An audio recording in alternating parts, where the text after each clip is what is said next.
ക്രിക്കി മലയാളം 2.0യുടെ ഏറ്റവും പുതിയ വീഡിയോയിലേക്ക് ഏവർക്കും സ്വാഗതം. ഇന്ത്യയും ന്യൂസിലാൻഡും തമ്മിലുള്ള 5 മത്സരങ്ങളുടെ T20 പരമ്പരയ്ക്ക് ഇന്ന് തുടക്കമാവുകയാണല്ലോ. യെസ്, 5ാമത്തെ T20 മത്സരം നമ്മുടെ തിരുവനന്തപുരത്ത് വെച്ചാണ്, ഗ്രീൻഫീൽഡ് സ്റ്റേഡിയത്തിൽ വെച്ചാണ് നടക്കാൻ പോകുന്നത്. അതിന്റെ ആവേശത്തിലും ത്രില്ലിലും ടിക്കറ്റിനെ കുറിച്ചുള്ള വിവരങ്ങൾ അറിയാനും ഒക്കെ കാത്തിരിക്കുകയാണ് ആരാധകർ. എന്നാൽ കാത്തിരിപ്പ് അവസാനിച്ചിട്ടുണ്ട്. ഇന്ന് രാത്രി 7 മണി മുതൽ ടിക്കറ്റ് സെയിൽസ് ആരംഭിക്കുമെന്ന് കേരള ക്രിക്കറ്റ് അസോസിയേഷൻ തന്നെ ഇപ്പോൾ ഒഫീഷ്യലായിട്ട് അവരുടെ സോഷ്യൽ മീഡിയ ഹാൻഡിലൂടെ അറിയിച്ചു കഴിഞ്ഞിരിക്കുന്നു. Yes, tickets available on ticket genie today 7 PM onwards. ഇന്ന് രാത്രി 7 മണി മുതൽ ടിക്കറ്റ് സെയിൽസ് ആരംഭിക്കുന്നതായിരിക്കും. കേരള ക്രിക്കറ്റ് അസോസിയേഷൻ തന്നെ അക്കാര്യം അറിയിച്ചു കഴിഞ്ഞിരിക്കുന്നു.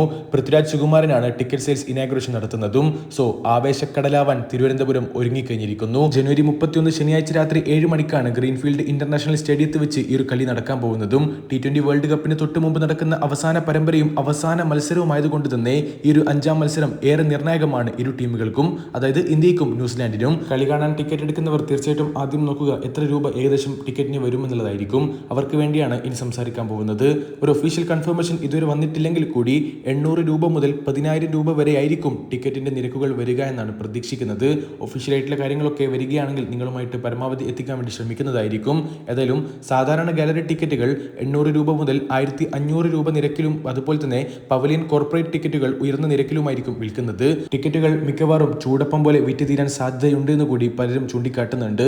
സോ ടിക്കറ്റുകൾ വേഗത്തിൽ വിറ്റുതീരാൻ സാധ്യതയുള്ളത് കൊണ്ട് തന്നെ ബുക്കിംഗ് ആരംഭിച്ചാൽ ഉടൻ തന്നെ അത് കളി കാണാൻ വേണ്ടി പോകുന്നവർ ആ ടിക്കറ്റ് എടുക്കാൻ വേണ്ടി ശ്രദ്ധിക്കുക എന്നുകൂടി പ്രിയപ്പെട്ട സുഹൃത്തുക്കളോട് ഓർമ്മപ്പെടുത്തുന്നു. ഏതായാലും നമ്മുടെ സഞ്ജു സാംസൺ ആദ്യമായിട്ട് ഒരു ഇന്റർനാഷണൽ മാച്ച് കളിക്കാൻ വേണ്ടിയിട്ട് സ്വന്തം നാട്ടിൽ തിരുവനന്തപുരത്ത് കളിക്കാൻ ഇറങ്ങുന്നു. അത് തീർച്ചയായിട്ടും ആവേശക്കടലാക്കും തിരുവനന്തപുരത്തെ എന്നുള്ളതിൽ യാതൊരു സംശയവുമില്ല.